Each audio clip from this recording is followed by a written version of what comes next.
You're listening to The Last Straw, the show about reclamation, reinvention, and momentum, hosted by executive leadership and reinvention strategist, Kristi Straw. Hello, everybody, and welcome in to another episode of The Last Straw podcast. And listen, if you do not know, you're about to know, because this is not a podcast where we talk about playing it safe. Nothing in my life has been accomplished by playing it safe, and so it would be disingenuous for me to present in any other way except for what y'all are going to get. And so we talk a lot on this show about how to stop negotiating with your own power. Now, what does that mean? Girl, what does that fancy ass sentence mean? Stop negotiating with your own power. What does it mean? Very simply, it means recognizing where you're awesome and amazing and stopping the watering down of it for the comfort of others and the discomfort of ourselves. All right. So this concept I termed into a much lighter, smaller, shorter version called power moves. Okay.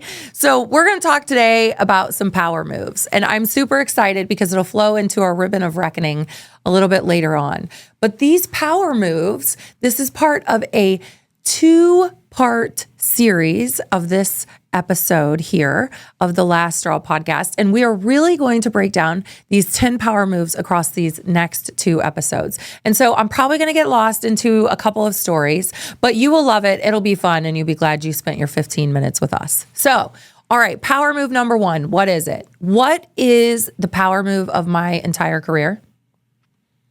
Everything I do now and am known for now sits at the intersectionality of this very thing. And it is embracing vulnerability. I bet that is not what most people expected me to say, because I talk a lot about visibility. I talk a lot about influence and revenue and profitability and proximity to power. But my friends, that is not the most important power move of my entire life. No. Because the most important power move of my entire life has been embracing vulnerability. Recognizing, thanks to our girl, Brene Brown. You know, we love Brene Brown on this show. But secrecy, silence, and judgment are barriers to authenticity. They're barriers to real, true connection and leadership. And I learned this through reading Brene's book called The Gifts of Imperfection. And she spends a whole hell of a lot of uncomfortable, gut-wrenching time on the topic and subject of shame. And that vulnerability is the only antidote to shame that there is in this whole entire world. And so having power move number 1, starting right out the chute with embracing our vulnerability, is by design. And I say this with all truthfulness, that the first time my executive coach asked me to read The Gifts of Imperfection by Brene Brown, I wasn't able to get through the first chapter. And then I took a break and thought, wow, maybe you're PMSing or just being very emotional today, or what is going on? And I took a break for, a month or 2, and I read it again, and I thought, I don't know. This is really heavy. And do you know that it took me 3 months to finally get through the first 2 chapters? And what I was so uncomfortable with and couldn't name was shame. Now sit and think about shame and how it might show up in your life. Most people will do nearly anything to avoid feeling ashamed or to avoid bringing shame to the family, to the business, to the last name. I certainly remember my childhood. I've told y'all, my father was the chief of police of my very tiny town in central Illinois. And then he became sort of a big deal with the Illinois State Police, and we moved all over the state of Illinois. And there was one thing you weren't going to do, and it was bring shame to the family name. Okay? So much so, I have a brother. I don't speak of him. I was in the car the day my dad dropped my brother off at a homeless shelter. And it was a lesson, a serious one, in the fact that if you bring shame to this name, you are not safe. Think about that.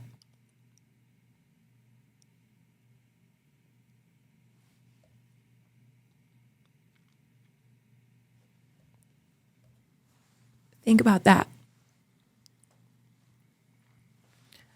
What did I internalize at 11 years old? I don't disagree with the decision. I don't shame my parents for the decision.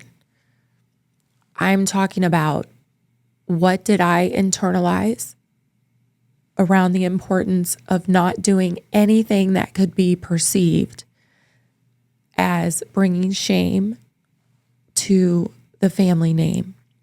And how did that impact me through the next 30 years of my life? That's the kind of stuff that I'm referring to when I tell you it was very difficult for me to read that book. But that's also the kind of stuff that I tell you needs to happen if you want to lead people, if you want to be a conscious leader, a conscious parent, a conscious community member, and a conscious citizen of this world. So when I talk about the power move of embracing vulnerability, I spend a good deal amount of time on that, because there's a lot of wisdom that flows, and there's a lot of empathy that flows from your ability to sit with your own discomfort and your ability to create a safe space for other people to neutralize any shameful feelings that they may be bringing to the table. So the power move is recognizing when that's needed and how you can do that in a way that is productive and not harmful for anyone involved. Power move number 2, cultivate radical candor. All right. I love this concept of radical candor. Originally introduced to me, Kim Scott is the author. And I'm so amused by this idea that she challenges all of us to care personally and challenge directly. Okay. So a power move of cultivating that ability to really care about someone personally and to challenge them directly. This is something that will benefit and pay dividends for your entire career, whether you're new or whether you're more seasoned. So what does this look like to care personally and to challenge directly? Well, for example, I can care really personally about the experience that my dad was having by having a troublesome child, such as my brother. And I can also challenge it directly and say, I'm not sure that's the decision I would have made. And I don't know how I feel about it even to this day. But I can hold space for the fact that you felt that that's what you needed to do. I just don't know if I agree with it. I don't know if that's what I would do. The beautiful thing about having radical candor is you're never accused of being fake. Don't we get sick of showing up in places and people saying, oh my God, you're so fake. You said this about so-and-so, or you said this last time this situation came up.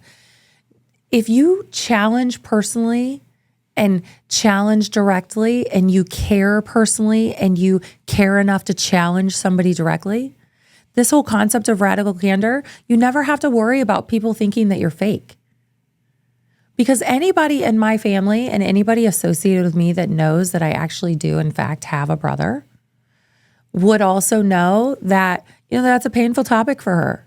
She's really not sure how she feels about it, but she doesn't place any blame on anyone. And I can confidently sit in that. And some people say, oh, it's such a middle of the road answer. Are you just trying to be politically correct? Not really. If you know me, you know I'm not worried about being politically correct. About 80% of the time, that is not on my mind. Okay? What I'm saving space for is empathy for my parents and that I was not them. I'm saving space for humanity of my brother and that he had challenges that led to certain things. And just the colossal shitty situation that it is. And I don't have to place blame on it. I can just know that I don't like it. That is okay. This is a power move, people. When you can sit in a space of bipolarity and you don't have to have a polarizing point of view on it one way or another. Now, ribbon of reckoning, because I went on and on about my brother, so I hope you all enjoyed that.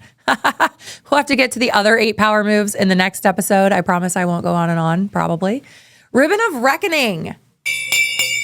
Listen, with my fussy lip gloss, thank you, Rihanna. I am nothing if not fussy. My ribbon of reckoning is vulnerability and being able to challenge people from a space of curiosity and seeking to understand would single-handedly change the entire trajectory of this world. And I wish, like hell, our leaders, both civic, nationally, and world, could figure it out. That is the last straw. This has been another episode of the Last Straw podcast.